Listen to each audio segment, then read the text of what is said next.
It's time for the 2019 USA Archery US Open from Dairy Park Soccer Field in picturesque Dublin, Ohio, where over 500 archers came to compete for the title of US Open champion. Elimination matches are complete, and the shooting stage is set for 6 gold medal matches. Who will walk away with a gold medal draped around their neck? It's time to find out as Competition Archery Media's coverage begins right now.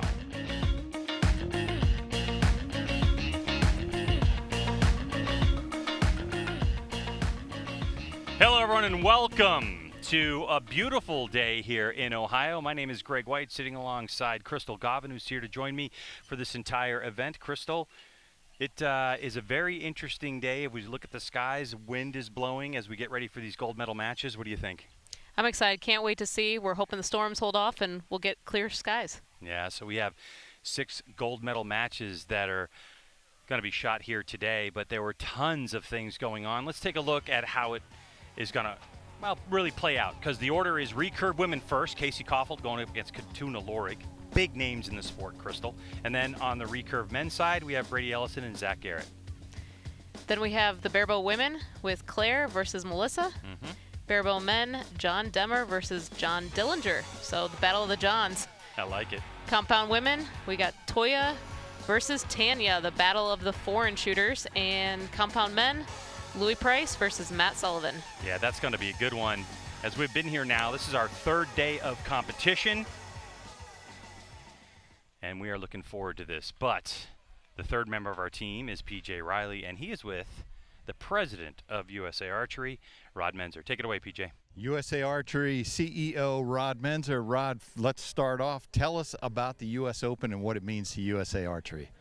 US Open is basically the culmination of the entire year's events. This is, tagged on with the national championships.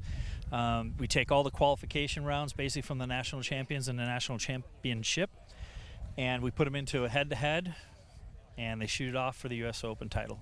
We're looking forward to that live here on the field, but let's recap the year. This is the last event in the USAT series. One more. Texas, yes. Tell us how the year has gone, because it's been a big year for USA Archery. It is. It's been an incredibly busy year for the athletes and staff, everybody involved. But we've had a fantastic year. We literally have set attendance records at every single event that we've had this year.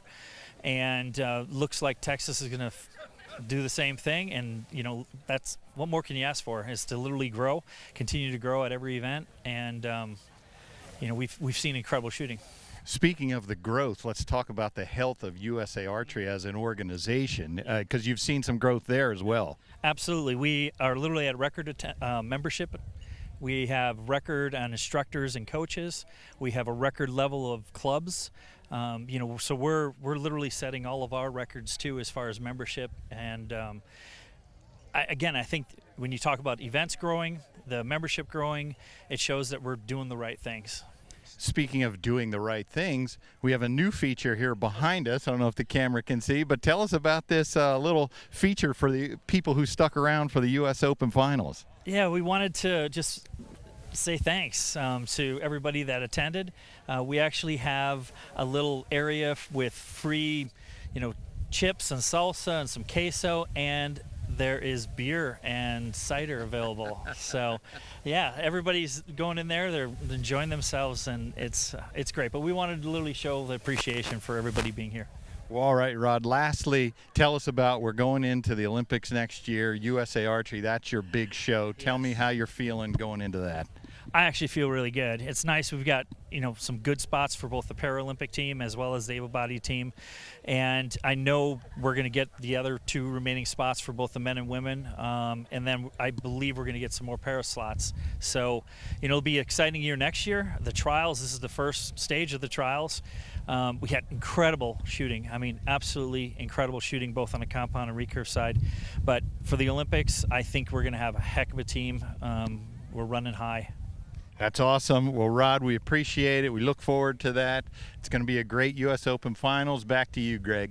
All right, thanks, PJ. It's the USA Archery 2019 U.S. Open as we're setting up for Crystal.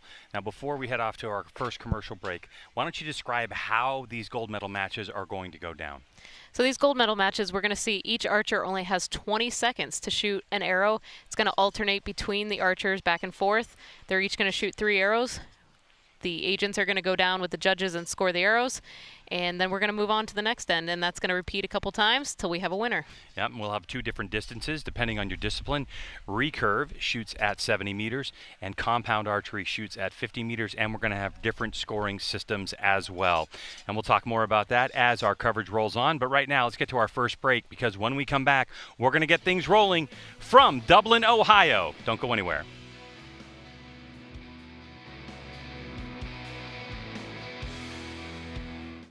We don't build these bows to be different. We build them to be better.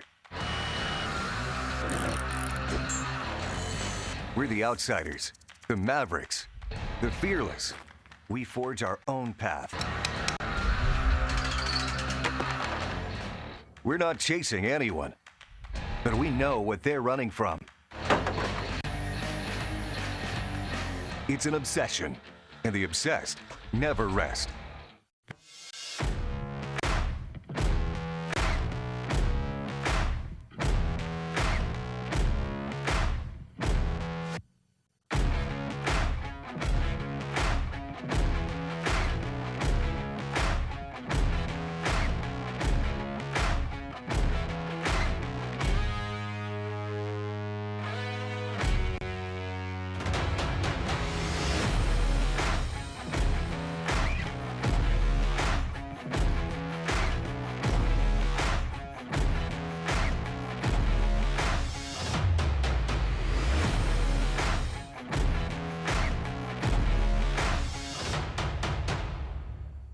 Vince Lombardi once said, winning is not a sometime thing, it's an all-time thing.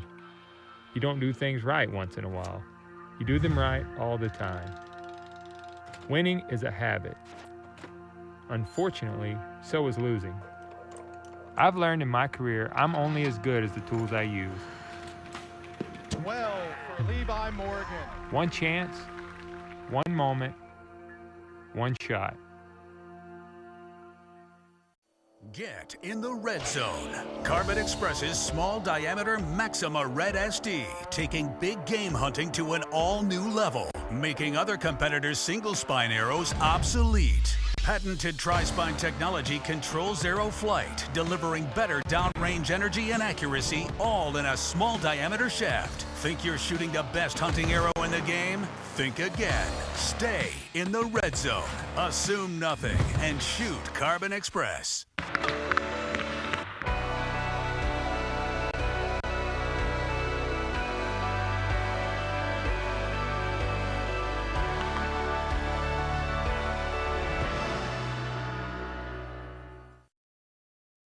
The 2019 U.S. Open is brought to you by American Whitetail.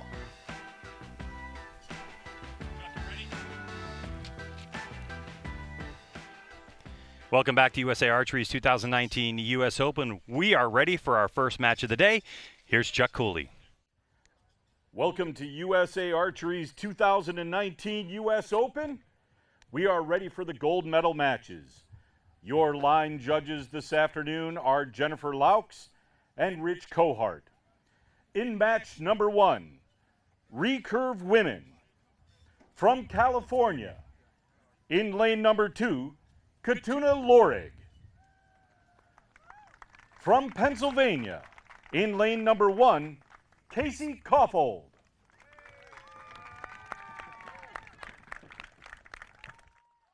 All right, Crystal Gavin, so obviously the stage is set here. This is your class, I understand.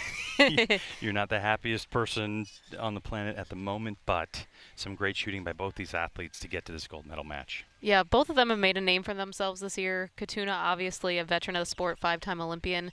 These two faced off against each other just last week at the Pan Am Championships. We saw Casey and Katuna shooting in the semifinals, where Katuna won that match. So this might be a little bit of a rematch. Casey wants some revenge. First arrow ready to fly.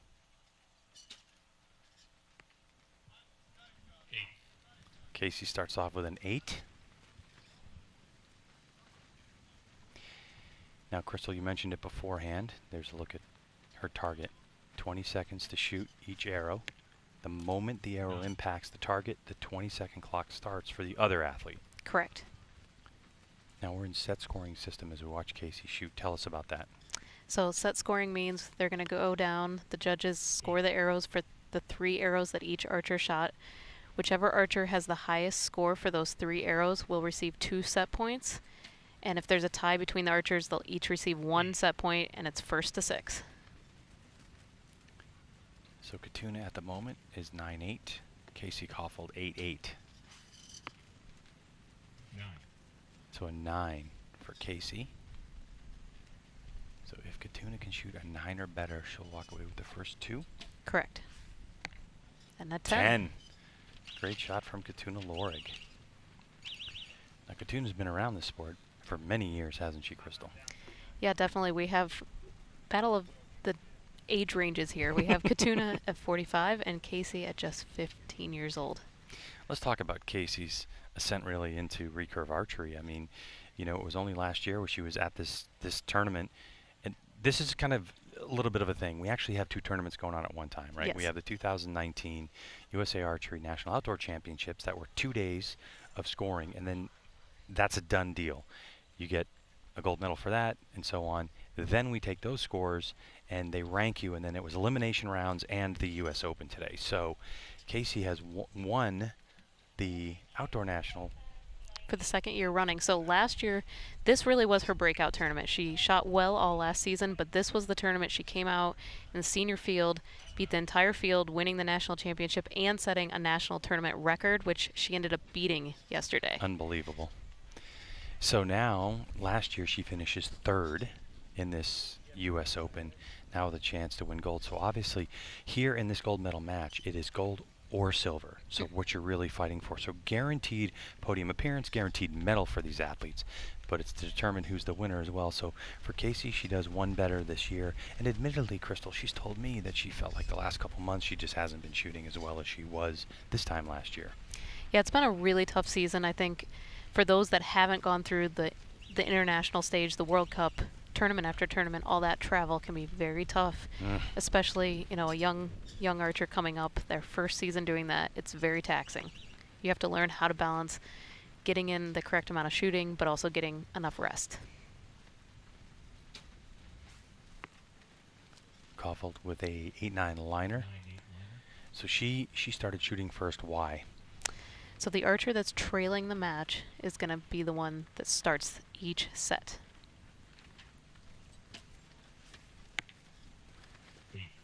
All right, let's talk about the distance, Crystal. 70 meters, nearly 77 yards downrange. You know, watching it here on the screen, it, you know, looks far away, but it really is a poke down there, isn't it? It is the size of the 10 ring. It's about the size of a softball, to put it in perspective, at 70 meters away. And the wind is blowing. It was a bit of a tricky wind today, though, wasn't it? It here was. In Ohio? Yeah, you have just enough, especially with these recurves, just enough to push those arrows left and right. We see their misses. And that, oh, beautiful. Wow, so Casey Kaufhold putting the pressure on Katuna Lorig, just drills it in the middle. We call that one pretty much on the spider. There's just a little mark in the middle of that X-ring. So we're all tied up 2-2 now, unofficially. So again, for those that are watching for the first time with set scoring system, it's really an encapsulated score for each round, isn't it? Because it's not a cumulative score like we're going to see later on with compound. So it's like, okay, I lost that set. Let me go ahead and transition, and I have another chance. It's almost like you reset every end, isn't it? Exactly. You can have a bad arrow, you can have a bad end, and it doesn't mean you're going to lose the match. And for those that may be listening that are new to archery, every time we shoot a series of arrows, and then it stops, we score those arrows, and then pull those arrows and bring them back. It's called an end in archery. So that's what we're talking about when we talk about that, and that's really what defines us. There are competitions we shoot 3, like we are right now. In the normal qualifications, we shoot 6 arrows per end, 12 ends for 72 a day. Great shot there of the judge taking a close look at that arrow of Katuna's, her agent marking all arrow holes must be marked in the target each end. And that means if there's a bounce out, if an arrow passes through the target, we're able to find the hole of that missing arrow. So we're all tied up at 2 apiece. First to 6, the winner. Yes. Casey Caulfield looking on in front of an anticipating crowd. Now, we did have a schedule that was set a certain way. We were going to actually go with recurve senior women and men last. But Casey Caulfield has got to get on an airplane and head off to Spain to the Youth World Championships. It's like the crazy schedule for Casey. Yeah, the thing is, at her age, not only is she shooting the senior circuit, but she's qualified for the cadet team. So I think it's 16 and under. So she's also shooting youth events. So she's really doubling up the schedule this year. First arrow for Casey, a good 9. I mean, I think it's fair to say that when you're looking at recurve at 70 meters downrange with this wind, gold is the goal. Oh. That was even closer than Casey's last arrow from the last end. And they're showing why they are in the gold medal match here. I can tell you from the feeling that we just had here, because we are just on the range. I mean, basically, you know, I could throw my pen and hit Casey. We're so close. There was a big gust of wind that came through, and nice, great shot by Katuna. Is 20 seconds enough time on the clock to have to let it down and then draw it back again? On the recurve side of the field, yes, you will see very rarely, but you can see it done. On the compound side, which we'll see later, it's really not an option. A good look at the conditions we have at the moment as Katuna Lorig sets up for her final shot. Ooh, so keeping things interesting. Yes, because Casey definitely had a 10 and a 9 in that one. So we're going to have to wait on scores here from the judges. If they're tied on score? 1 point apiece. And we would be tied at 3-3. Mm-hmm. So we're going to see the judges calling the arrows.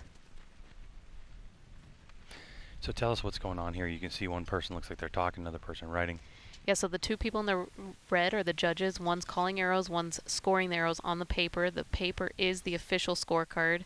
And then each archer has an agent that's going to mark the arrows and pull them out of the target and send them back. All right, so it looks like it was 26 for Casey Caulfield and a 25 for Katuna Lorig. That means all of a sudden Casey Caulfield is now going to move ahead. Yeah, so Katuna's arrow was called a 6, did not catch the 7 line. So 4-2 advantage to Casey, meaning Katuna's going to start shooting this match set. So for the gold medal, the situation is if Casey Caulfield can win this end, she will have the gold medal.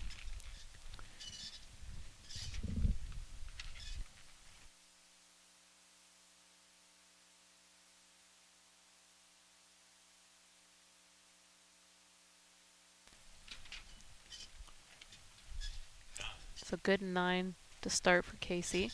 And by the way, a score has been updated. So at the moment, the score was changed. It's now 3-3. So it was indeed 26-26 on the last end. The computer just updated. And down on the targets, we can actually see a flipboard just behind that USA Archery sign. So it's 3-3 currently. So that means Katuna's arrow was actually called up a 7. Yep. And not a 6. Mm-hmm. You can see our scores are updated, lower left-hand part of your screen. Oh, 2 10s. In these conditions, that's some excellent shooting. And you hear a cheer from the crowd. Ooh, bit of English on that one. Great on group, the though. release. I mean, that's a 10-ring size group, just a little to the left. So it looks like 999. Beautiful. And that's all she needed. So Katuna's going to win this set. It'll now be 5-3, which means Casey needs to win the next set to bring it to a shoot-off and keep things alive. I see. So if we go 5-5. We get a shoot-off. Gotcha. My favorite thing ever. Yeah, your favorite thing ever. But if they tie the next set, that's all Katuna's going to need to win the match, 6-4. All right, 10s times at the moment. Why, Crystal, do you love shoot-offs? They're so fun for the spectator. It's one arrow closest to the center. New rules, unless they're both 10s, then we have to shoot a second arrow, but I still like to think of it as one arrow. Mm-hmm. during your time. So what's unique about Crystal, obviously, is, or not obviously, but Crystal at one time was ranked number 2 in the world in compound women's archery. Decided, I mean, I hate to tell your story, Crystal, but I'm going to. Decided after the last Olympics that you wanted to chase Olympic dreams, and now have been shooting recurve, and so are well versed in the entire discipline of what we're going to see here, archery today. So one of the things you were known for in your compound days was the shoot-off arrows. You lost very few of those, I know that. All right, so here behind, 5-3, 15-year-old Casey Koffel to full draw, trying to stay alive. And that's nice a great 10. start. Beautiful start. That's what she wanted. She wanted to put the pressure on Katuna.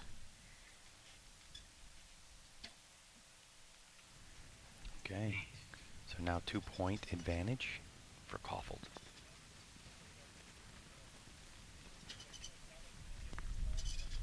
Drifting a little wide into the 7. Wow. Just off of that release, too, we got hit with a gust of wind. And the thing is, at 70 meters downrange, the wind that you feel here can be different down there. Oh, here's the pressure. So 1-point advantage in this set for Katuna after 2 arrows. Good. Oh, I think it's just off the 10. Gotta touch the line. You gotta break that line, and that would be the higher value on the ring. And you can see a little bit of yellow. So to us, it looks like a 9. But here Yeah, it goes. you don't actually have to cross the line. You just have to touch it in order to score the higher value points. Katuna for gold. And it looks like a good 9 for her. And the crowd applauds. We'll get confirmation, but it looks like Katuna Lorig is going to walk away with gold medal in the senior recurve women in the USA Archery's 2019 US Open.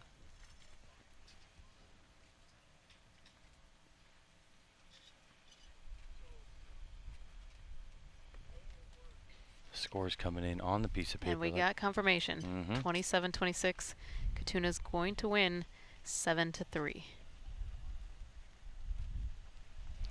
So this time, Katuna Lorig wins gold, and wisdom and experience win out over youth and exuberance.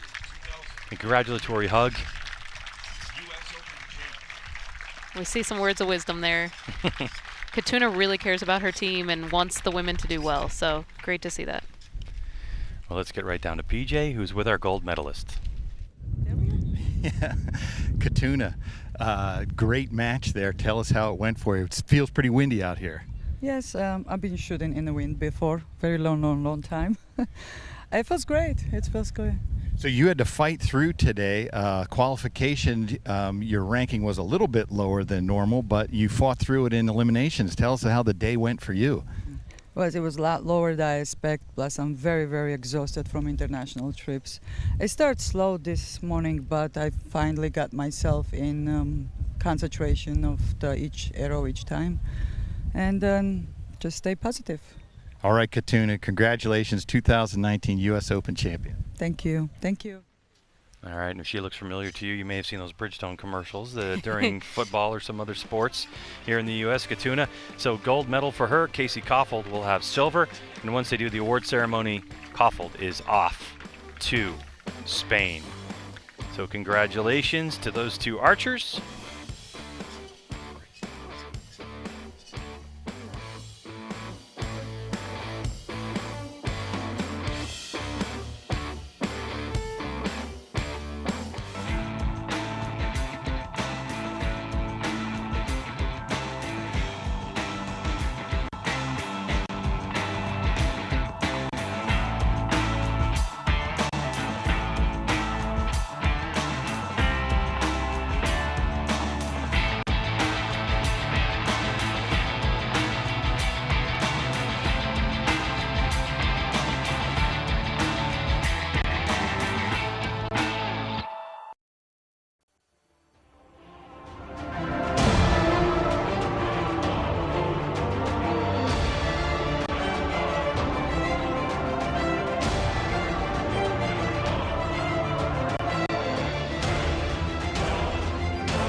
The 2019 U.S. Open in Dublin, Ohio is brought to you by Lancaster Archery Supply, leading the world in 3D and target archery.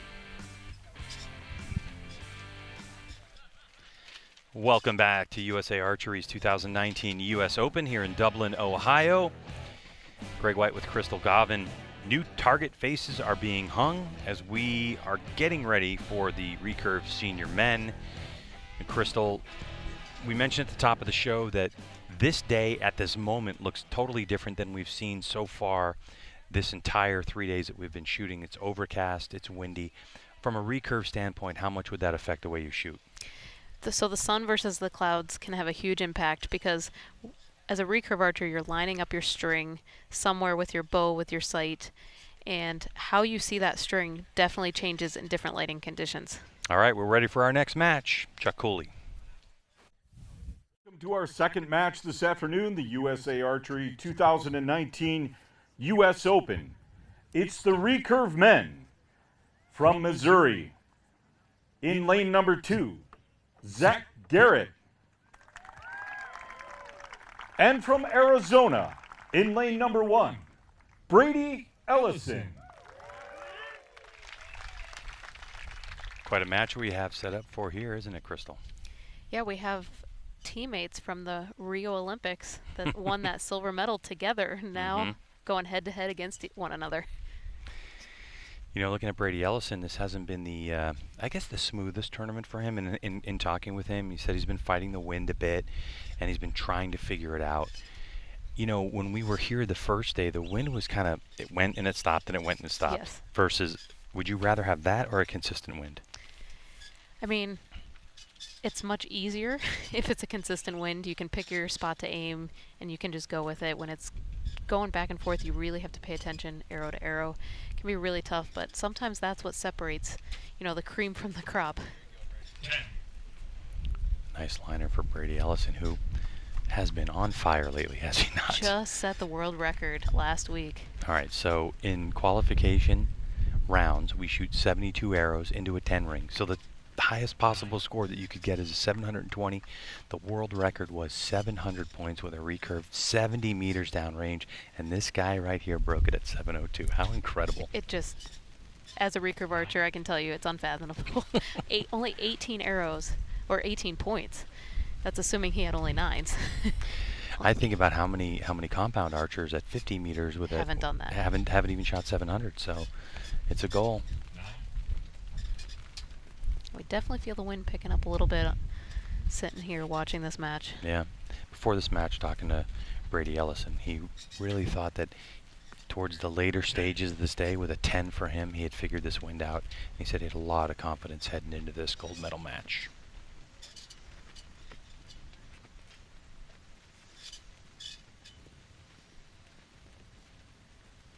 Seems like a long hold. For me, it seemed pretty like a long hold, didn't it? Yeah, so Zach does tend to have a little bit longer of a shot, which could come into play here because, again, each archer only has 20 seconds from the time their opponent's arrow hits the target until they have to release the arrow. 20 seconds to get that shot off. So from our vantage point, it looks like 29 for Ellison, 27 for Garrett. We'll get the official confirmation of that. Set scoring system. If you win the end, you get 2 points. Tie, split, 1-1.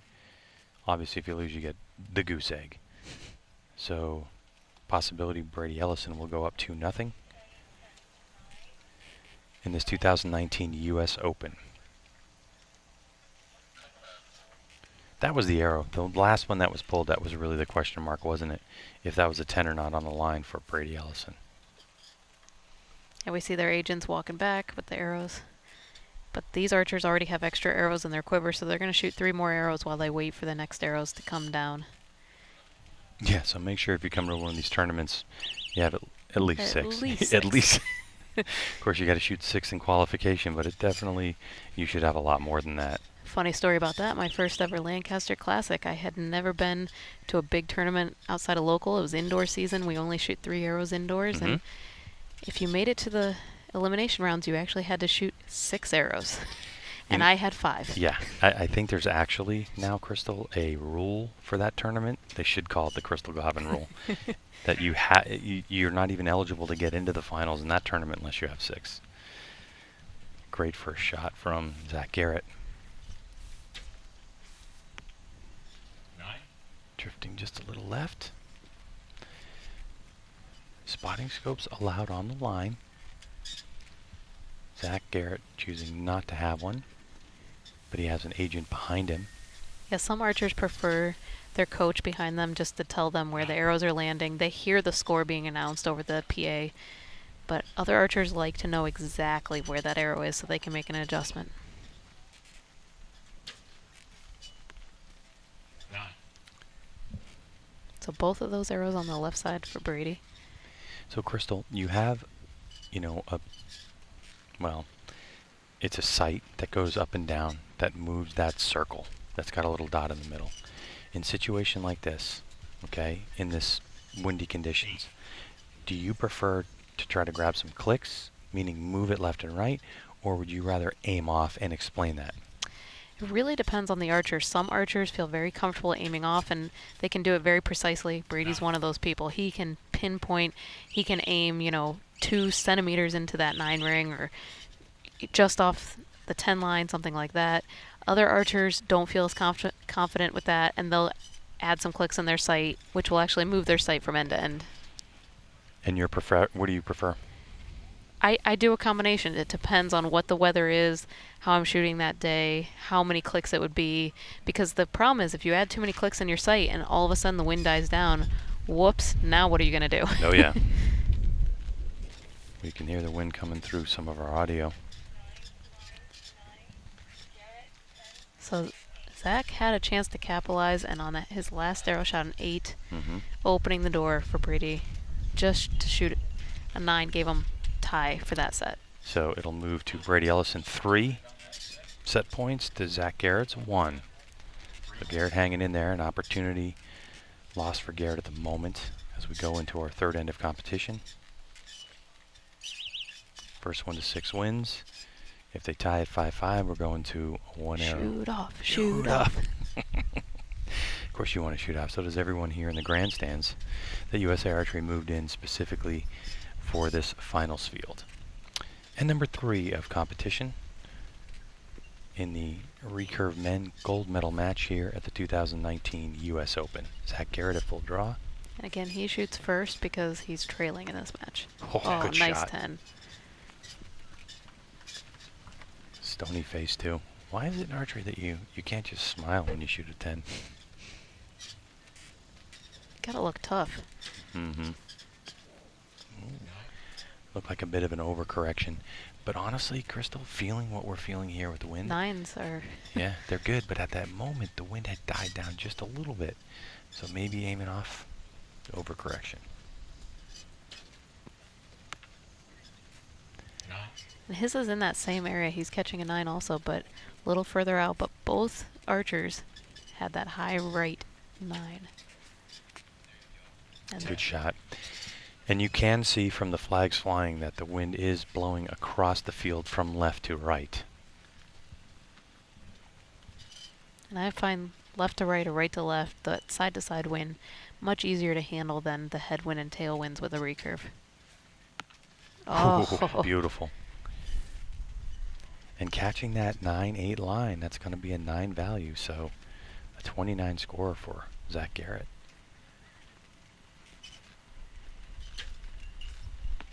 Oh, smoked it. Oof, that's what we call an answer.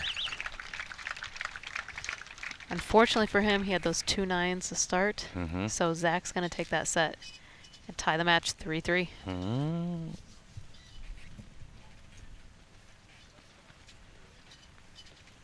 Yeah, we call that middle, the spider. There's a bunch of names for that one, including a great shot. If you've never shot recurve before, the ability to do that at this distance with wind is absolutely incredible. I mean, think about 77 yards downrange.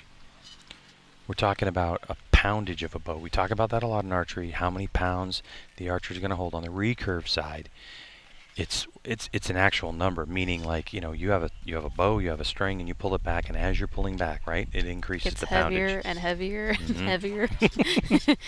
So now you've been obviously at this now for 2 years, so what kind of poundage are you up to? Like, what range are you shooting now? I'd say most top women are going to be in that 38 to probably 44 range is kind of a typical top woman poundage. These men we see here, they're going to be more 48 to 52. Okay.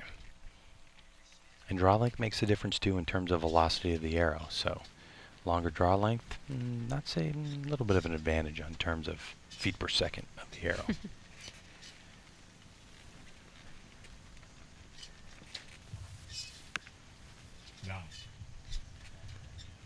4-2. Brady Ellison leads by 2. Zach Garrett just launched a 9. So they upgraded Brady's arrow the last end, so it was not 28-29, it was 29-29. So that's why we see it's not 3-3 like we thought, it's 4-2. So all Brady needs to do is win this set to take the match. But the way Zach Garrett's shooting right now, it is not an easy task for Brady Ellison.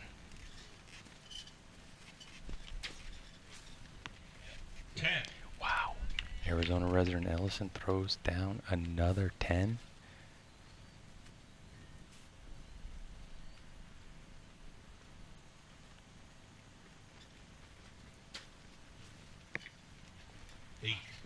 Drifting wide for Zach Garrett.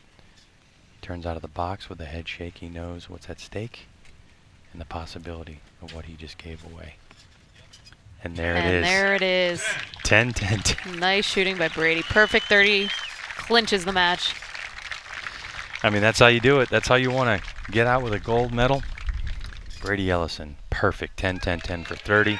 Hand in the air as fans applaud. I'd love to know how many U.S. Opens he's won. I believe it was 12 or 13 yesterday, national championship titles. National championship titles. And talking with him about the U.S. Open, 8-10, he said. So, yeah. I knew it was up there. The point that Brady Ellison made was, he hasn't won as many as he has the other one, but he did it today, PJ. And as they score these arrows, it's Brady Ellison. I mean, the face of men's recurve archery in the U.S. All right, Brady, national champ and U.S. Open champ. Tell us about that, especially that 30 on the last end. Yeah, I mean, it's good. The wind's been in a good direction. It's been a good direction all day, and there's some shots in there that I hit a little bit left on, but I knew that, that I just need to keep picking that same spot and that they're going to hit. And that last end, everything went the way I needed it to, and he gave me the 8 on the last arrow, which means I just needed a 9 to win it, and made things a little bit easier to shoot that last shot. Were you correcting the whole time a little bit, or and you finally figured it out by that last end? No, I was actually aiming the same spot the whole time. Just the one end, they didn't drift that much, but they were all, 9.8, they were all a quarter inch from the 10 line. So just keep that spot going. It's better to be left than right. In these things, if you're strong left and make a bad shot, it's going to be better than if it breaks in the middle and you make a bad shot. So just kept aiming hard on that left side and hope to hit. All right, Brady, 2019 national champ and U.S. Open champ. Congratulations. Thanks, guys. Appreciate it. Crystal, the mental toughness is incredible. I mean, when you step up on the line and they're not hitting, but you're like, I'm confident in my shot. That's pretty incredible. That's what separates Brady really from the rest of the field at this point, is his mental game is just so incredibly strong. Unbelievable shooting here as Brady Ellison, your gold medal winner for the USA Archery's 2019 U.S. Open. Zach Garrett will stand on the podium with a silver medal. Congratulations to those archers.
USA Archery's 2019 U.S. Open is brought to you by the Easton Foundations.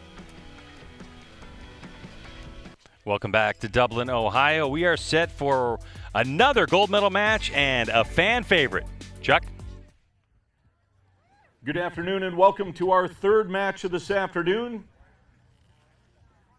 This is the barebow women's competition.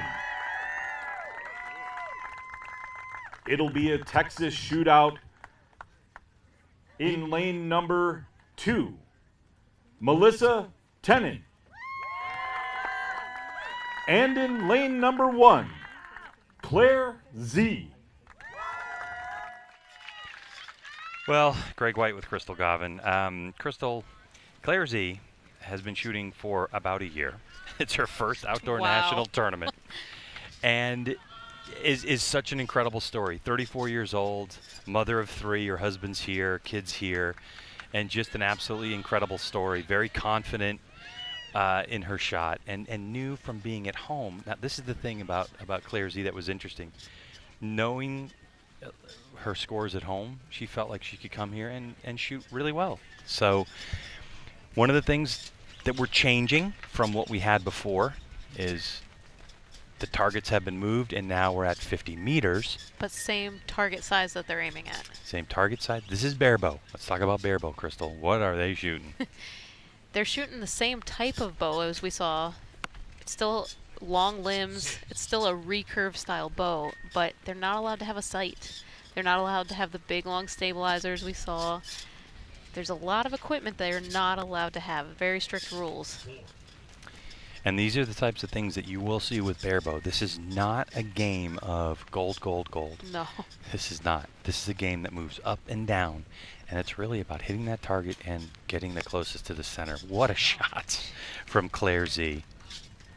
Now, Claire actually just graduated yesterday, if you can believe that. I mean, she was here, but she graduated yesterday from paramedic school. Wow. Saying that archery and being a paramedic have similar levels of stress, and actually being a paramedic helps her deal with the stress of this big competition. I believe it. Yeah. There's no life and death on the line here. And both of these archers from the same club in Texas, so battle of friends here, I'm assuming. Absolutely.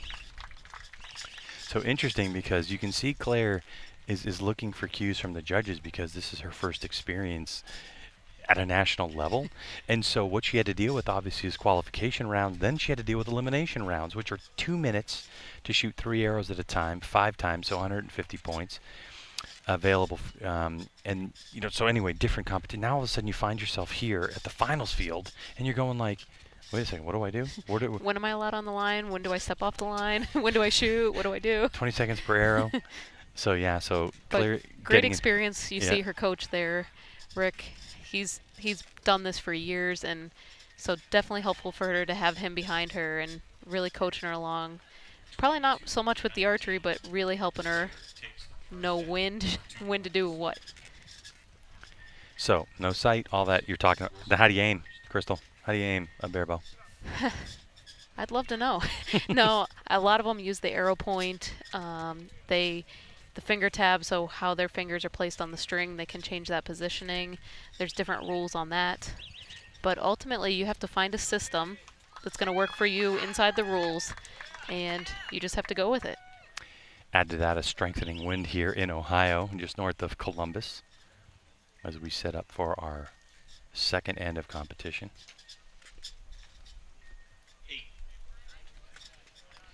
We talked about her age earlier, and we talked about Casey and Katuna earlier, the widespread ages, and archery really is a sport for all ages. You see young kids out here competing, older adults out here competing, and everyone can have the same experience competing head-to-head on this shooting line.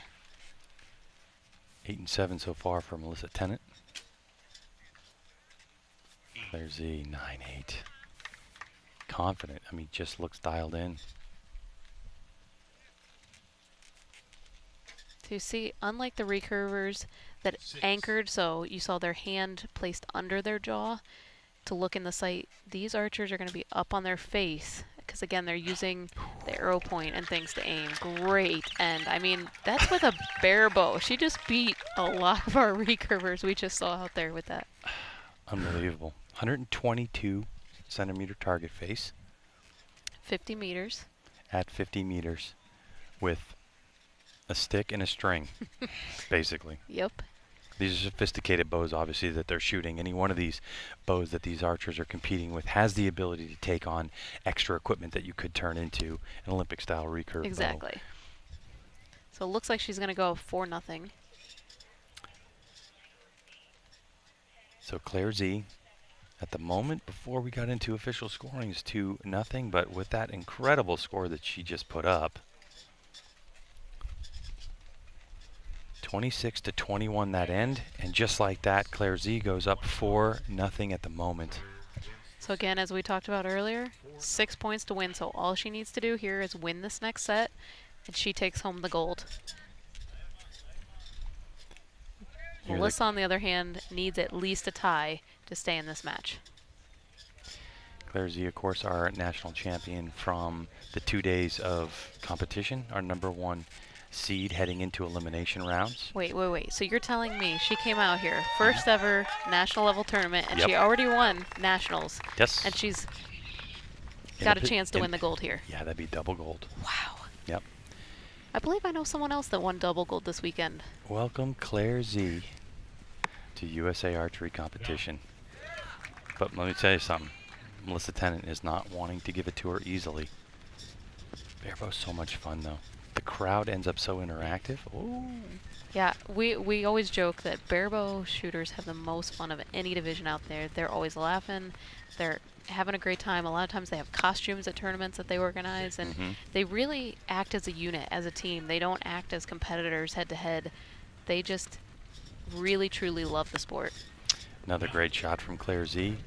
Coming from the world of pistol shooting, she actually decided to try archery to get relaxed a little bit from pistol shooting. And family encouraged her to give it a try. Great shot. 9. Crowd exploding for Melissa Tennant. This could be the arrow, though, that seals it up. The release and an 8. So 9-8-8. I think maybe that it was that 5. I think, was it a 5 or a 6 from Melissa? We're going to have to wait for confirmation of the scores here.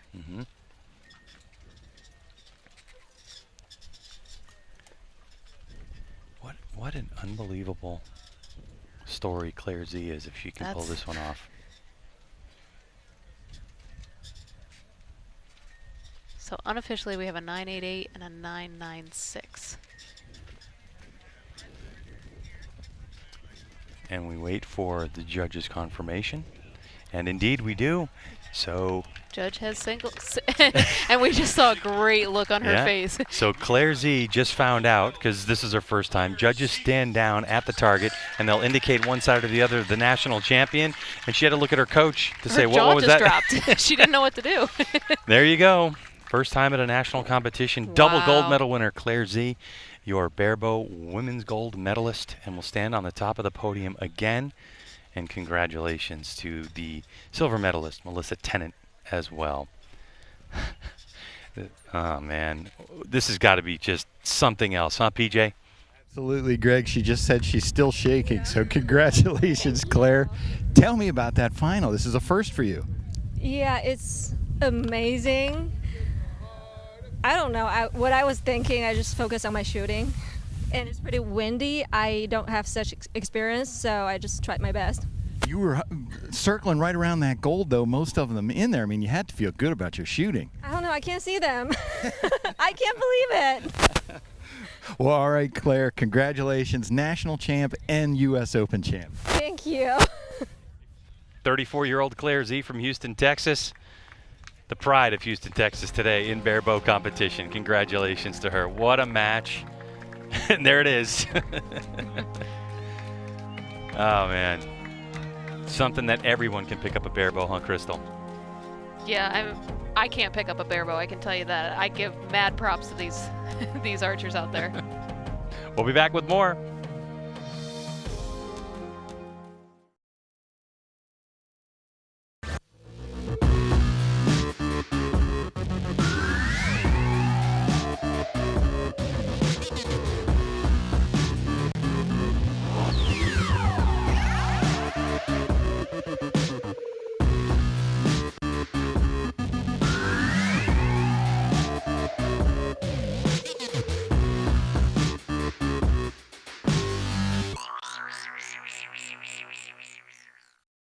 Vince Lombardi once said, winning is not a sometime thing.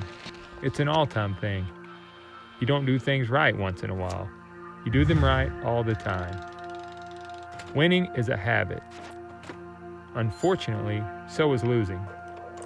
I've learned in my career I'm only as good as the tools I use. 12 for Levi Morgan. One chance, one moment, one shot.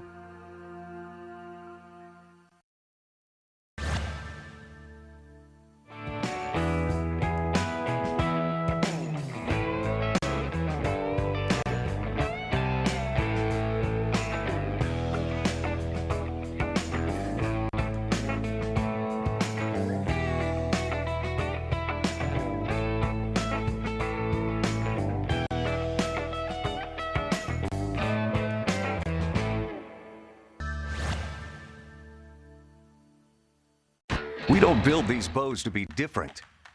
We build them to be better. We're the outsiders, the mavericks, the fearless. We forge our own path.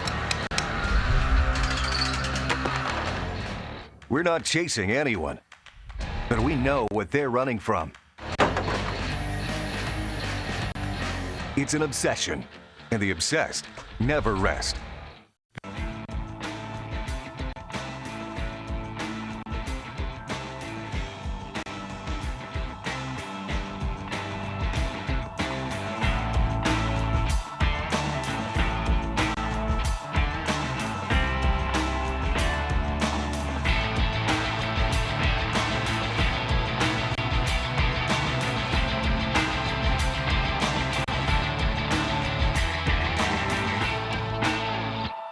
The 2019 U.S. Open in Dublin, Ohio is brought to you by First String Bowstrings.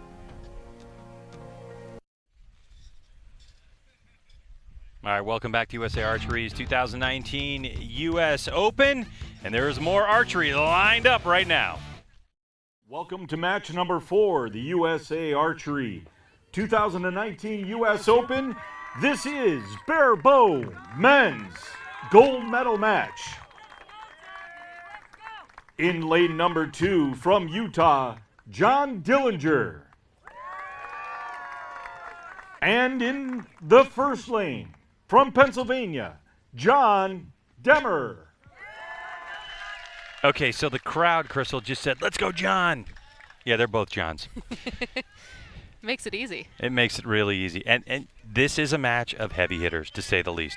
John Demmer, the de facto standard, I guess you could say, in barebow senior men.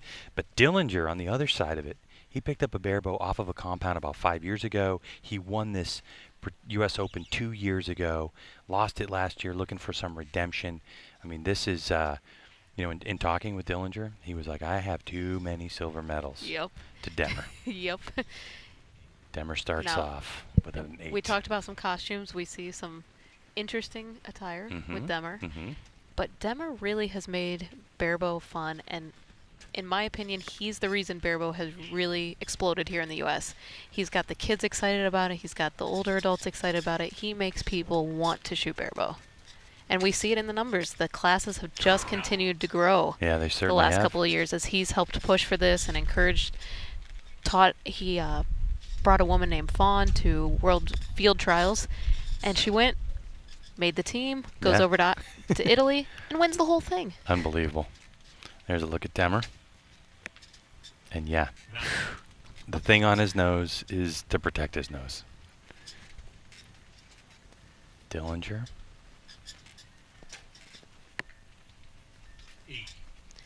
8 on the 8-7 solid group, line. just low and to the right. So with barebow, set scoring system, not cumulative. We're getting to that after the next couple matches. Target set at 50 meters, somewhere in the neighborhood of 55 yards, about 54.7 by my rangefinder crystal, on 122 centimeter target face. And what that means is the entire scoring rings are 122 centimeters, which also means that the 10 ring is going to be 12.2. Did you know that? It's about the size of a softball. That's what I know. There you go. All right, so we'll get official scoring. Now, you can see that. So early 2-0 lead for Demmer. Yep. And that's a flip chart that's available, so that way the crowd knows, as well as competitors. We use flip charts out on the field as well when we're going through deep into our elimination rounds. If you're going from 64 down to 32, down to 16, down to 8. When you get around that 16 range, we start to use those flip charts to indicate what score, who's up. Do you like that? Do you like letting people know what's going on in your bail? Yeah, why not? Yeah. Especially if you're leading, put some pressure on some people. All right, so crowds go up again for John. We're not sure who they're cheering for, but we know it's one of these two. And Dillinger's going to shoot first because he is trailing in this match.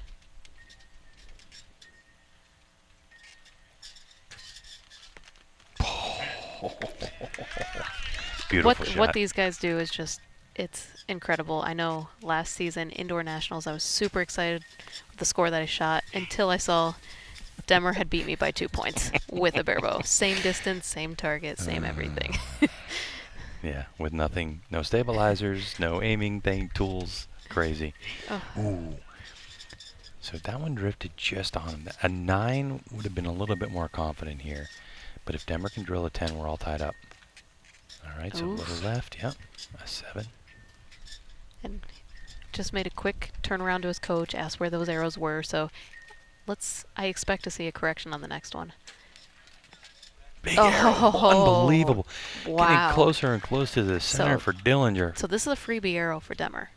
He can't win the set, so he's just going to want to put an arrow downrange, and that's what he wanted to do. He wanted to get the confidence back. Mm-hmm.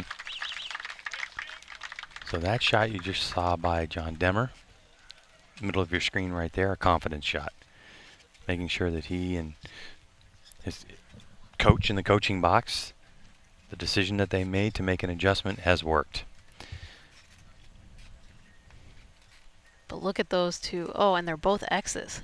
Wow. Unbelievable. Now the wind, it's still tricky. It's just enough to be annoying. Yeah. You know, we're out here in these soccer fields with a little bit of a grassy knoll on the backside, and the way the wind comes in just feels different when you're on the line versus where it is on your target. Yeah, and the archers are going to be a little sheltered from the wind, what they're feeling on their body. The way the finals venues a lot of times are set up, here included, you have the stands on one side, you have the scoring 10 on the other, so the archers are actually blocked from the wind, but their arrows are not. So it can be kind of tricky when you don't feel any wind on yourself, but you know you really got to pay attention to those wind flags. There's an American flag that can be a good resource. You want to use anything out there to determine where you need to aim. A 28 by Dillinger ties things up. A 28 out of 30 points available in a gold medal match. Not easy to do fighting nerves, let alone with a bare bow fighting wind and distance. So solid 9 to start. Mm-hmm. And we see because the match is tied up, Demmer gets to go first because he was the one who started the match.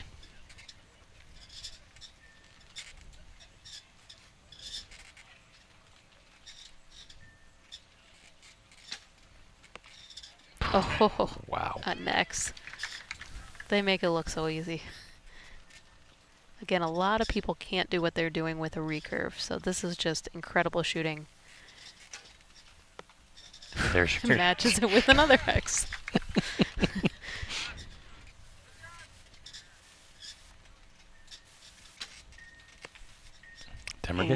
Demmer got after it pretty quickly on that one. Just dropped it low. So this could take us 4-2.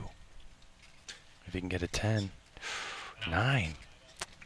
Okay, so it looks like it's going to be a tied set. So we'll split points. It should go 3-3. We'll wait for official scoring, obviously. Demmer and Dillinger. Dillinger's been shooting 25 years. He's 47 years old, Crystal. And, you know, when I asked him, you know, why did you put the compound bow down after so many years, 20 years shooting compound bow? He said, I just wanted a change. And some change has been for him. Yeah, he was actually part of the World Field team as well last year in Italy. So both of these two were teammates. Leading up to, he's a self-proclaimed computer nerd. He's a programmer, is John Dillinger. And when I was speaking with him about, you know, how he gets his shots in, does he have overtime or whatever, he said, no, when he is heading towards a tournament like this one, he'll shoot every day and he'll work his schedule so he can work that shooting in. When he's not shooting, if he doesn't have a goal immediately, he tries to shoot 3 times a week just to keep the body, in a line, keep it fresh. All right, so 3-3 all tied up. First to 6 wins. Yeah, so what a lot of people don't realize is these archers out here competing have full-time jobs, are students, they have lives outside of archery. It's not like archery is all that they do. So it's definitely can be hard to balance family, work.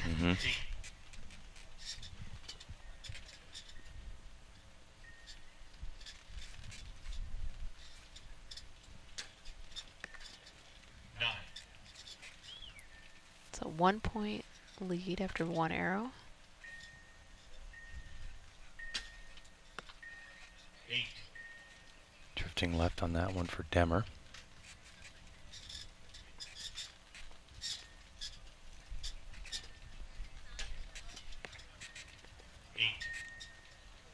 Still a 1-point advantage for Dillinger. And just look at that wind whipping through his shirt. Well, he played it really well. So an 8 to tie the set, a 9 or better is going to give the set to Dillinger. Quick shot of 9. Nice. Good shot. He must have had a great aiming spot and just wanted to get that thing down range. So unofficially it should be 5 to 3 after this set. First to 6 wins. So even. So basically Dillinger has 2 opportunities. If it becomes 5-3, Dillinger's going to have 2 opportunities next end, won't he? He can either win outright and he'll go 7, or they can tie it and he'll go to 6. Exactly, but the pressure's not off. He knows he knows Demmer can put a 30 down there, so he's going to want to make sure he makes 3 good shots. Because otherwise, if Demmer wins the next set, we get a shoot-off. Which Crystal's just dying for. If we make it through the whole day without one, I'm going to be pretty sad. All right, so 5-3, confirmation. Dillinger over Demmer, looking for some redemption from last year. So Demmer's going to start the match as the trailing archer. And we're cheering for Jared. I'm not sure who Jared is. I'm not sure who Jared is either. But we know there's a couple Johns on stage going after a gold medal. The 2019 U.S. Open. 9. Right in the middle, just a little low.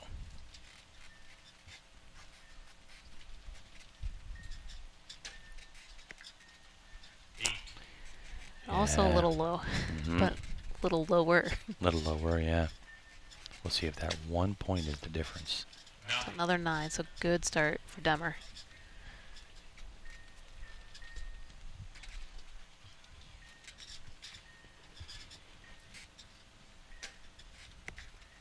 Oof. Ooh, same spot. So Demmer just needs a solid shot here, and he's going to take this set, and we're going to get my shoot off. Oh, and I think it's a 10. On the edge of my chair. I'm excited. And a 10. So good finish. That's what he's going to want going into that shoot off. They both had that 10. Yeah. He's going to be happy. And you can see these two shooters very familiar with each other, so a little fist bump, and how they're going to play it. All right, Crystal, you kind of touched on it before. Shoot off, shoot off. All right. So what's a shoot off look like? How does it work? So each archer's going to have the normal 20 seconds to shoot, but they're only going to shoot 1 arrow instead of 3 arrows. So 1 arrow, Demmer's going to go first. He's going to shoot his. Then it's going to go to Dillinger. We're going to walk down range with the judges. And it's going to be closest to center unless they both shoot 10s. And then we get shoot off number 2. Okay. Wow. A single arrow shoot off with a bare bow. It's so crazy. But with the way these two are shooting, I wouldn't put it past them at all to have to go to a second arrow. Exactly. So 28 scored versus 26. So confirmation of that. We go to a tie. All tied up at 5-5. And we talked about this at the beginning. 2 heavy hitters going at it. Yeah, I mean, both of these two won it. Yeah, and both of them are actually excited about it. Yeah. And that's the way you should be. Both of them giving each other kind of fist bumps, so here we go. Closest to the center, unless they're 10s, and then we're going to a second one. So Demmer is going to set the tone for the shoot-off. Boom. Oh, just off the X. I tend to keep this alive. Oh, 9. Oh, and there it goes. So close. So Great it is shooting. John Demmer, your national champion for the U.S. Open and gold medalist. Unbelievable. As we go to that shoot-off, was it everything you were hoping for, Crystal? It was. It truly was. I mean, that first shot Demmer put down there was just off that X ring. You can see it there. Oh, it might have actually caught. Unbelievable. So let's see what John Demmer had to say, huh, PJ? Well, John Demmer, that's the way the crowd likes to see it. Barebow to a 1-hour shoot-off. Tell me about it. Oh, it's crazy. That's 2 years in a row it's gone to a shoot-off. 10-9, I believe, on both of them. It's crazy. It's pretty awesome. So tell me about that. That was a seesaw match. How did you keep it together? Your last hour is a 10. It's tough. It's tough holding out there. It's not a lot of wind back here, but it's enough to, with no stabilizers on there, that it's hard to keep it on there. So a lot of it's just chance. Just chance. Come on. I mean, you pulled the 10 out when you needed it. Just chance, a little bit of chance and a lot of aggressiveness, yeah. And you and Dillinger, you guys shoot together all the time. Tell me what it's like to go against him in that shoot-off. It's quite a common occurrence that we're going head-to-head.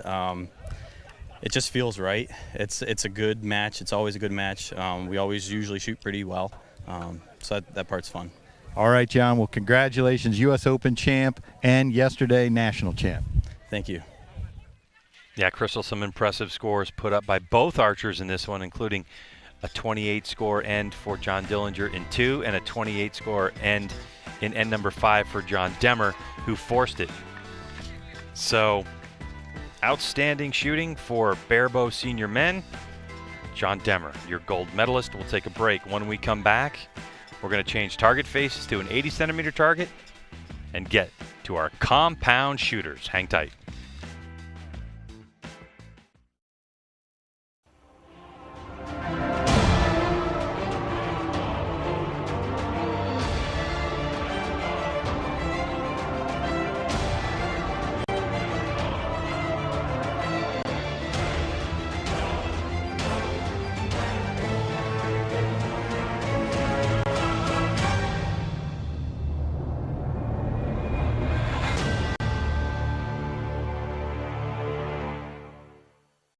Get in the red zone. Carbon Express's small diameter Maxima Red SD, taking big game hunting to an all-new level, making other competitors' single spine arrows obsolete. Patented tri-spine technology controls arrow flight, delivering better downrange energy and accuracy, all in a small diameter shaft. Think you're shooting the best hunting arrow in the game? Think again. Stay in the red zone. Assume nothing and shoot Carbon Express.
USA Archery's 2019 U.S. Open in Dublin, Ohio is brought to you by Easton Archery. All right, welcome back to USA Archery's 2019 U.S. Open. It's time for our penultimate match of the day. Good afternoon, everybody. Match number 5, USA Archery's 2019 U.S. Open. This is the compound women's gold medal match. In lane number 2, from Denmark, Tanja Jensen. And in lane number 1, from Arizona, Toya Ellison. All right, Crystal, so we are set for this one, and there's some other things that were going on this weekend other than qualification rounds. There were mixed team rounds that anyone can sign up for, and these two that we're going to see in this finals actually shot together on a team that they deemed Team Green Card. Yep, and they along with Linda Ochoa Anderson. Yeah, right, exactly. Very funny, so friendly, the women that are shooting together. They did win silver, in talking to Toya before, about today. She was like, well, yesterday we needed a little bit of work. We're working on it. I'm like, oh, this is something you're going to do again. And she's like, definitely. All right, so here we are, compound archery, 50 meters. From where the archers stand to the target, it's an 80-centimeter target face, so smaller than the targets we've seen so far. So same distance as barrel bow, but smaller target. About 3.125 inches to 10 ring. First to shoot. Unbelievable shooting from Toya Ellison this weekend. Yeah, back-to-back 706s with this wind. Mm-hmm. Yep, and you can see that is unusual. I mean, we're talking about the possibility that she broke a world record. Ooh. Tanja Jensen, both of them having to deal with it. So what we've seen here is with stabilization, these long stabilizer bars, it also, yes, it helps to stabilize, but also can catch wind, can it? Yeah, and unlike the recurve with the set system, this is cumulative score, so if you have a bad arrow, it can cost you the match. Yeah, and the other side of that is if you see your competitor have a bad arrow, you want to jump on it. And if you don't capitalize, it's like broken heart for a moment.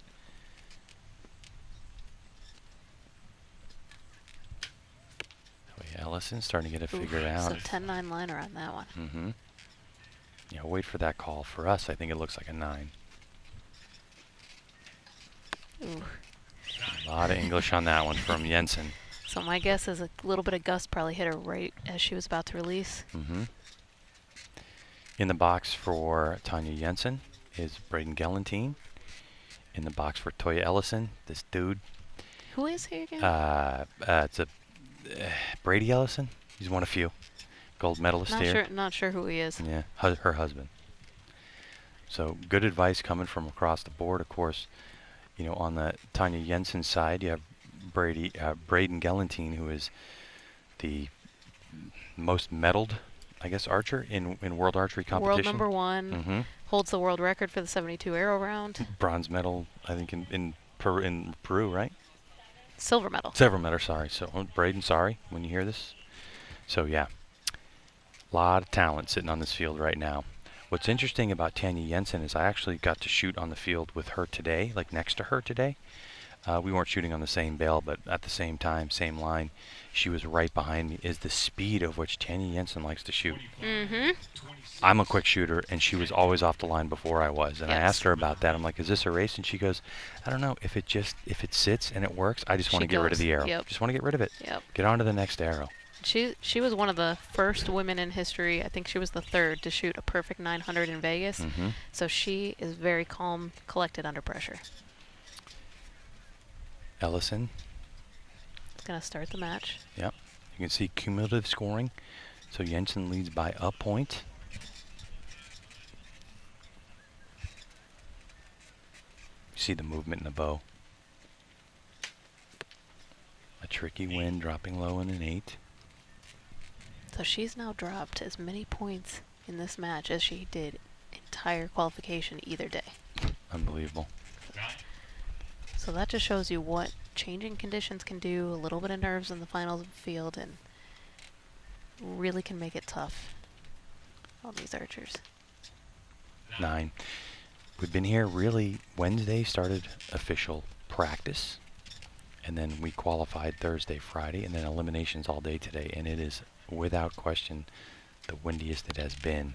You can see the look on Tanya's face. We're used to these women shooting 10, 10, Oh, yeah. 10. Oh, yeah. And to see these, in the yellow, some in the red, this just is not what we're used to seeing. Good shot, but yeah. good 10 there for Toya. She's going to be happy to end the set with a 10.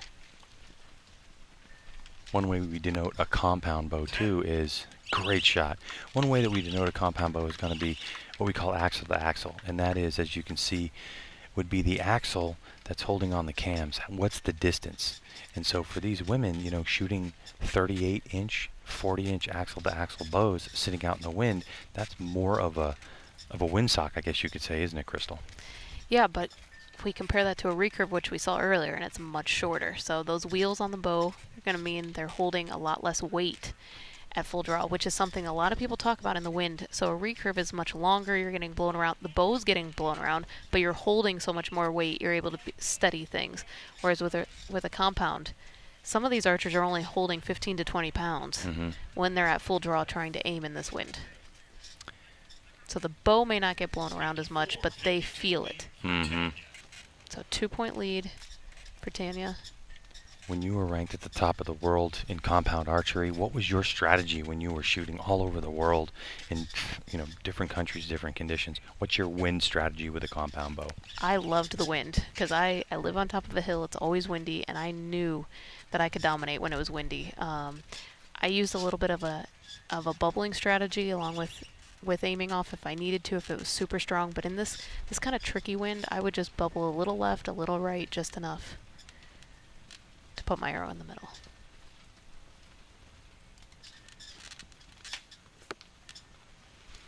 So as we talked about, you notice these archers take a little bit longer. They're really fine-tuning their aim versus the recurve and the bare bow that got super quick shots off. And oftentimes you see that. We call that the English. It's like when the shot breaks, when the release goes off, if it's not exactly where you want it to be, even though the arrow's already gone, you're still trying to fight it. Oh. Nice 10 there for Toya. Just a fantastic release, too. You can just see the rhythm for that particular moment was there. That was a much better shot. You could see it. And that is her normal rhythm for Tanya Jensen. Oh, big gust. That is moving around a lot. And again, they only have 20 seconds, so not enough time to let that down. And she gets a 10. Unreal. Wow. So that just shows the strength Toya has to be able to hold the bow steady, let that gust pass, and then fire the shot. And she answers. So Tanya Jensen answers on that one. Yeah, you talk about the strength for Toya Ellison. She spent the last month back home in Slovenia and was hanging out. She said she kind of detoxed from social media. She was able to work out, go to the beach, and just really gain some strength back and some energy back. And she just had such a great attitude as she rolled into Ohio for this tournament. And wow, it is really showing. Yeah, so Toya's been doing all the international stuff just like Tanya, but Tanya's been adding in the 3D circuit this year, and so she's been shooting some foam animals, mixing it up a little, but that means she's been away from home on the road a little bit more than what we've seen for Toya. And of course, Toya from Slovenia, but lives in Arizona now with her husband, Tanya Jensen. And they actually split time in California with the training center there, so.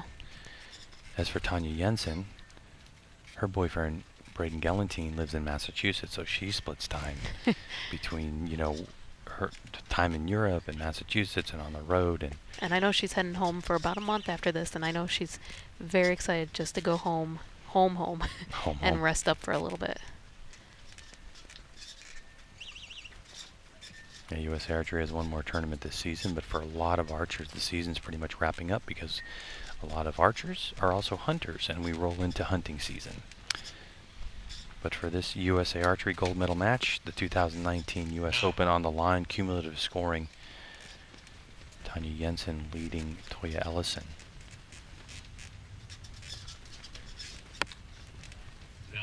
So keeping the 2-point lead. Yeah, I was going to say, I was kind of waiting. I was like, well, I jumped the gun a little bit on that one, but holding on to the 2-point.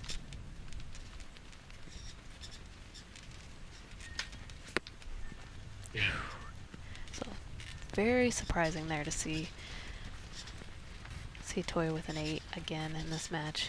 uncharacteristic for her. We're used to seeing her just pound the 10 ring. Oh man, that's a great shot of the movement on that bow. So Tanya's going to pick up a couple more points there on that arrow.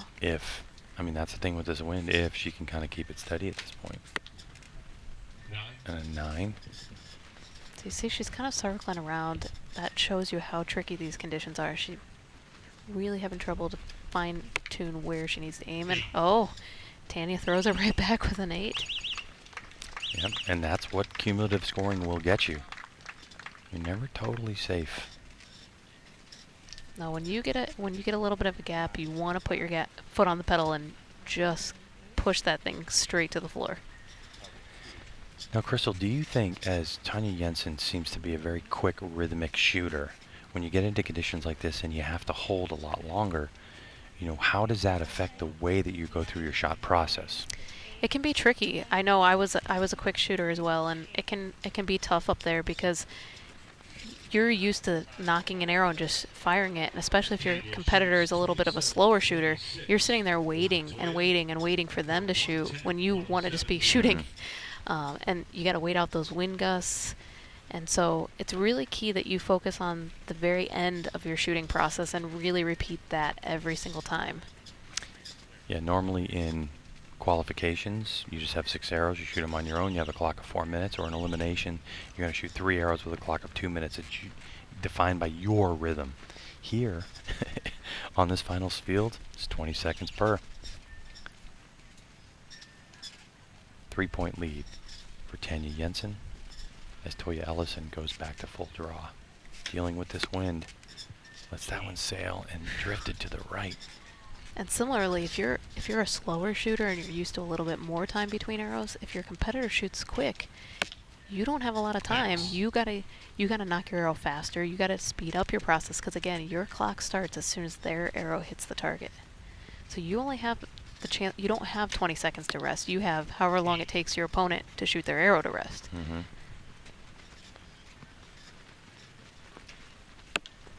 Oh, unbelievable. She's putting on a clinic now. Mm-hmm.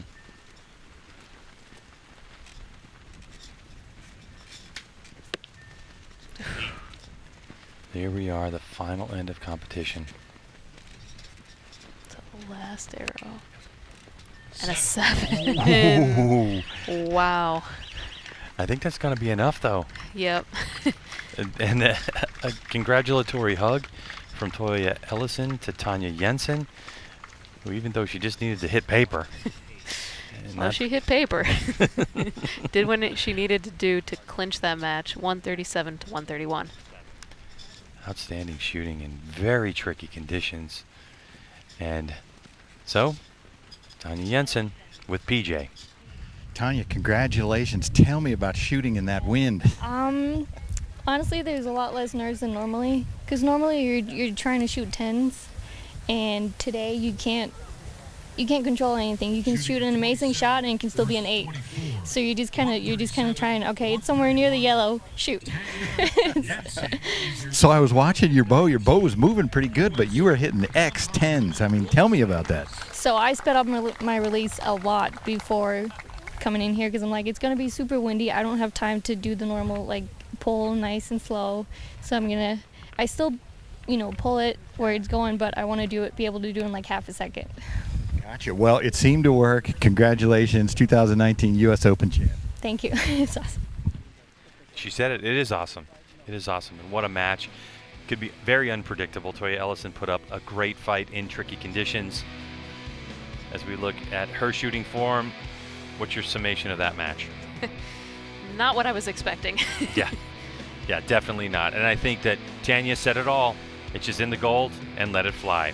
All right, we'll take a break. When we come back to the field here in Ohio, we'll have our final match of the 2019 U.S. Open.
Zone.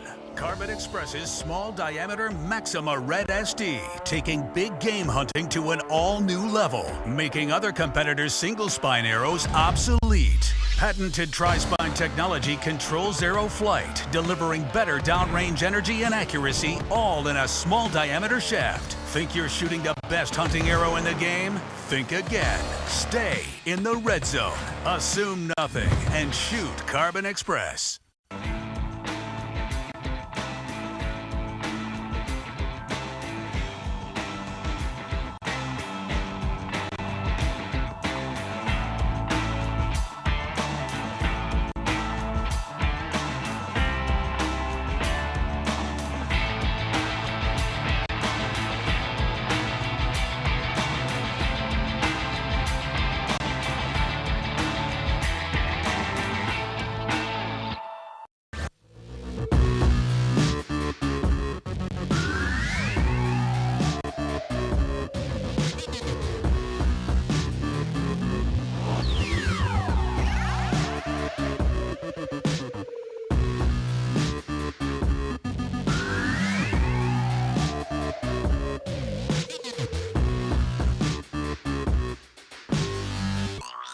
USA Archery's 2019 U.S. Open in Dublin, Ohio is brought to you by Hoyt.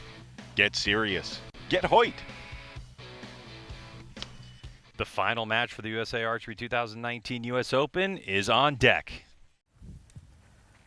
Welcome to the final match of the day, U.S. Archery 2019 U.S. Open. This is match number 6, the Compound Men's Gold Medal Match. From Nevada, in lane number 2, Matt Sullivan. And from New York, Louis Price. Well, Crystal, I'm Greg White, Crystal Gobbin here as we get ready for this match.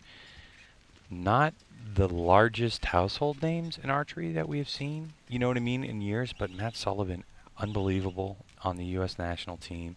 And Price, he might be a first-timer for a lot of people out there. Yeah, but he's nothing to cough at. He has been dominant this entire tournament. Both days of qualification he led by significant margins.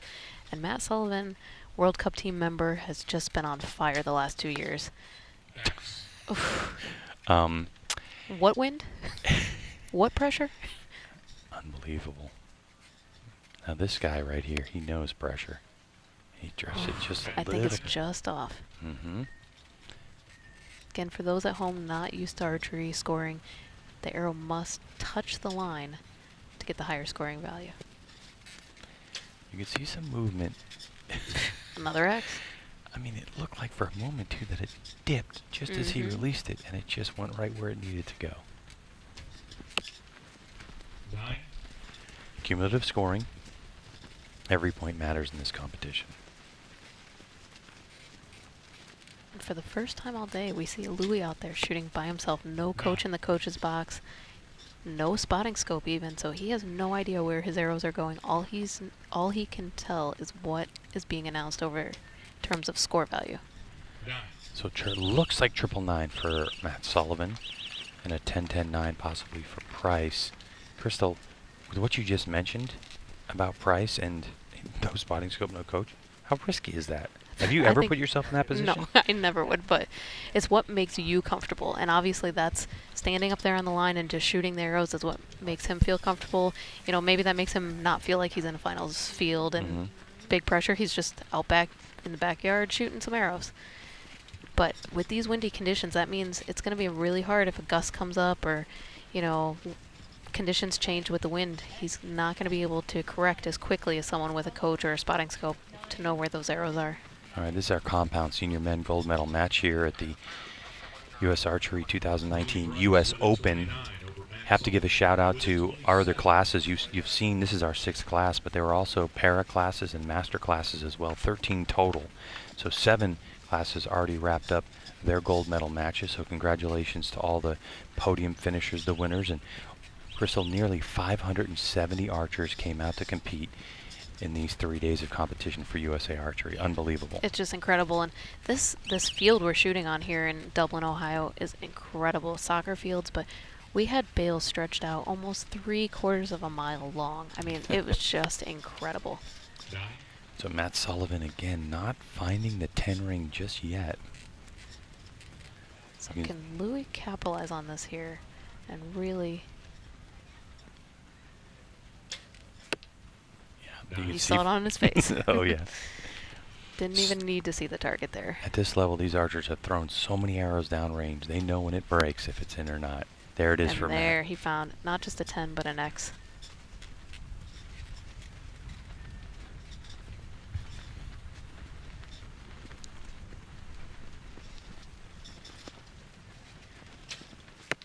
And again, you see that look at grimace. Yep. Gives the sight a couple clicks. Oof. All right, so Louis Price just gave his sight a couple clicks. What do you mean? So there's a little knob on it. He hit low on his first 2 arrows, so he must be able to see at least shadows to know that they were low. And this one should be, and it was higher, just too high.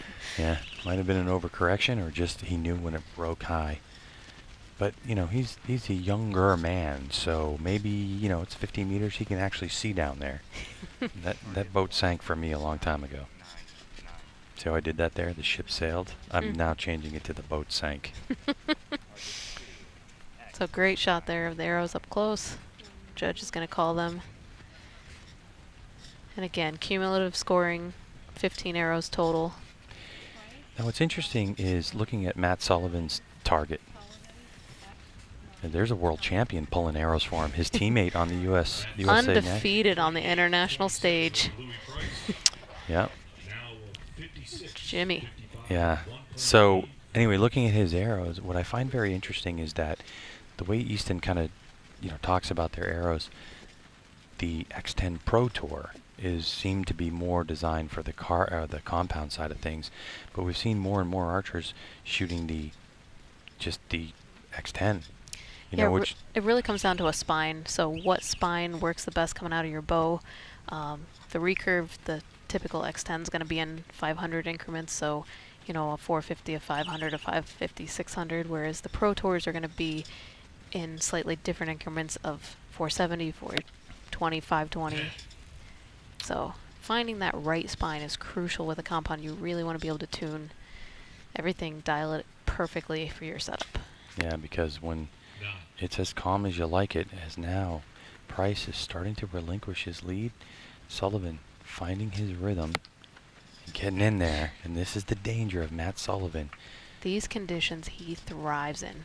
Steve Anderson put it perfectly earlier today. He just rails in this light wind tournament after tournament. All right, so Price back on. You saw just for a moment him grab that bottom knob. So he grabbed another click, and oh, Matt, just high.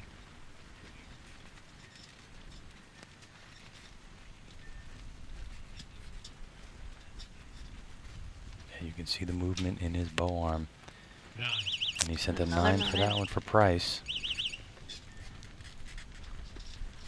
So far what we've seen is, we saw Price come, our #1 qualifier, come out of the gate strong with a 29, and we thought, wait, what wind, right? Now, and then a 27 for him, and Sullivan started with a 27, now a 28, or at the second end a 28. So it's kind of slow and steady for Matt Sullivan at the moment. And we're all tied up now. So 2 ends to go, so 6 arrows left in the match. Anybody's game at this point. So all three of these, these 2 shooters in the 3 ends that they've shot have shot the same scores equally. Each have shot a 29, each have shot a 27, each have shot a 28. Yep. Just done it in different orders. Exactly. So 2 ends to go, 6 arrows, tied at 84. The gold medal on the line for the 2019 U.S. Open. And they're tied, so Louis, who was the top seed, gets to go first. If you had a choice, would you like to shoot first or second? I always picked first. You want to put the pressure on, put a 10 down range, and make them match it.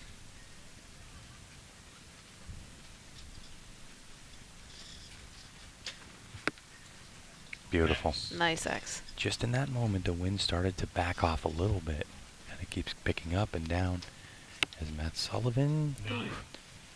So we have a 1-point lead now for Louis.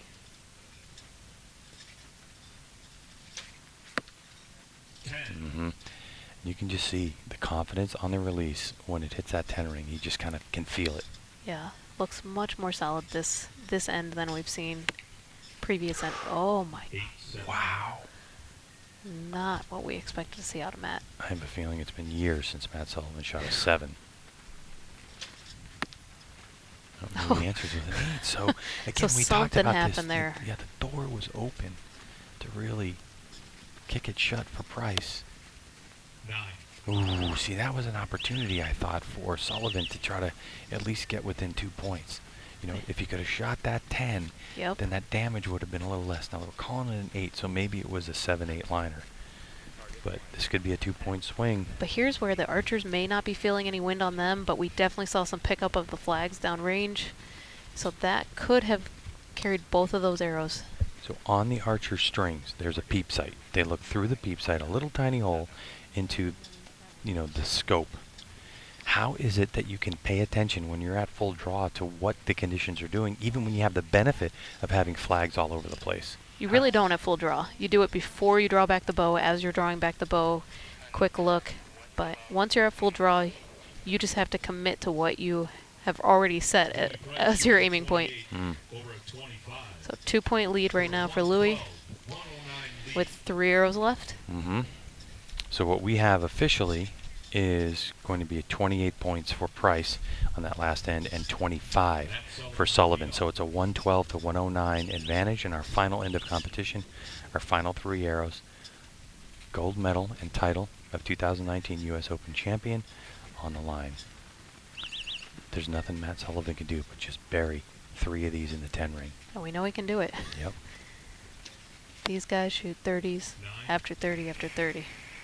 But that's not how he wanted to open.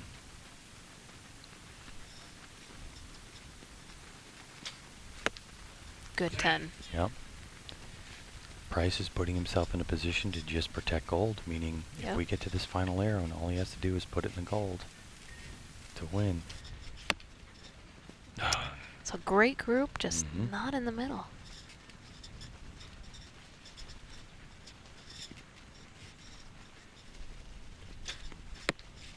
Oh, so we gave some points back.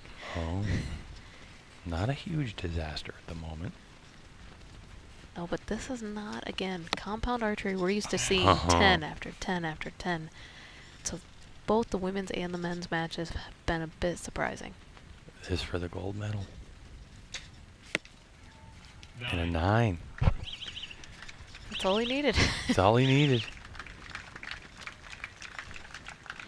So we'll go down and get official scoring. And you can see the handshake as Matt Sullivan congratulating our gold medalist Price prematurely. And you see, neither one's really celebrating. This wasn't a match they're going to walk away feeling too good about.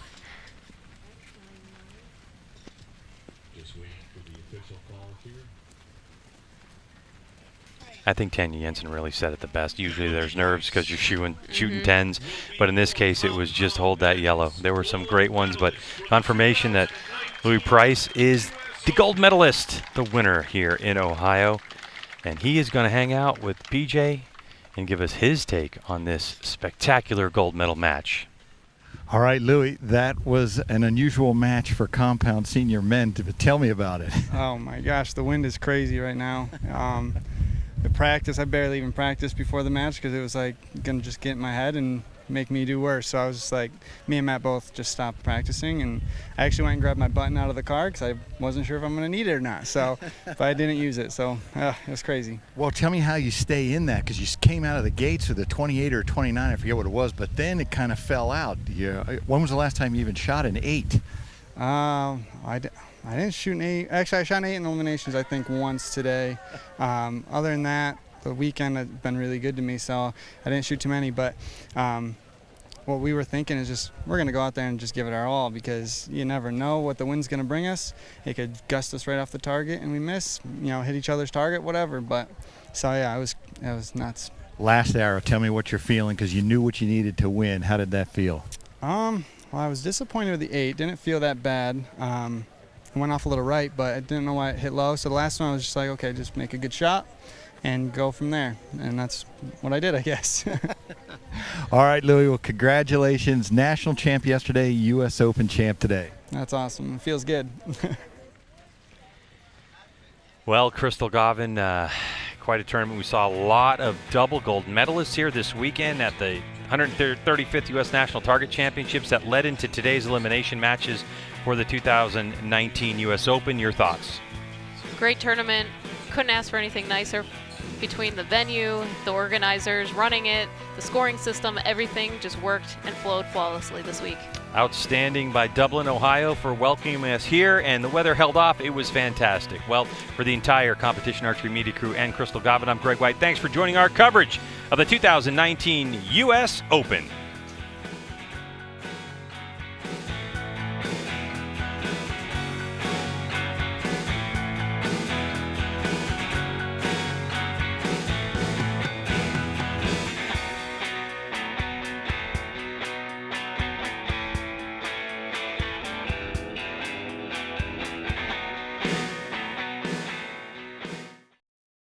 Get in the red zone. Carbon Express's small diameter Maxima Red SD, taking big game hunting to an all-new level, making other competitors' single spine arrows obsolete. Patented tri-spine technology controls arrow flight, delivering better downrange energy and accuracy, all in a small diameter shaft. Think you're shooting the best hunting arrow in the game?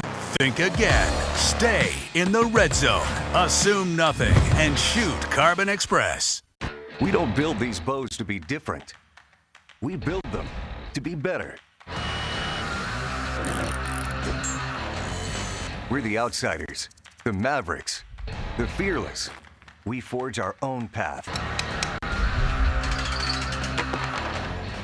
We're not chasing anyone, but we know what they're running from.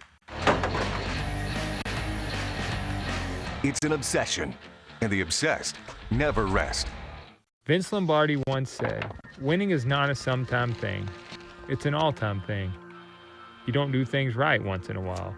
You do them right all the time. Winning is a habit. Unfortunately, so is losing. I've learned in my career I'm only as good as the tools I use. 12 for Levi Morgan. One chance, one moment, one shot.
USA Archery's 2019 U.S. Open is brought to you by Win and Win.